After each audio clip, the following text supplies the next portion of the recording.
अस्सलामुअलैकुम। आप देख रहे हैं होराइजन न्यूज़ एक्सरी। खबर शामिल करते हैं साहिवाल से।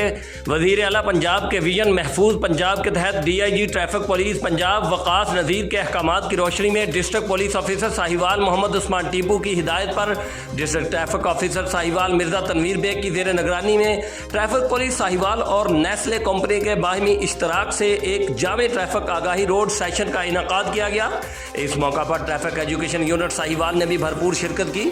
सेशन के दौरान दफ्तरी स्टाफ और ड्राइवर हजरात को ट्रैफिक कवानीन, रोड सेफ्टी, हेलमेट के इस्तेमाल, लेन लाइन, सीट बेल्ट की पाबंदी, वन वे की खिलाफ वर्जी और दीगर ट्रैफिक वायलेशंस के हवाले से तफसीली ब्रीफिंग दी गई। मजीद बरा मोटरसाइकिल सवारों में हेलमेट भी तकसीम किया गया ताकि हिफाजती इक़दामात को फ़रोग दिया जा सके।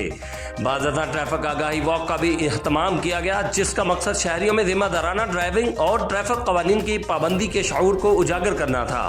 District traffic police Sahiwal. Report Rauf Shahzad Jatt, divisional bureau chief Sahiwal, horizon news एक्सरी, पाकिस्तान।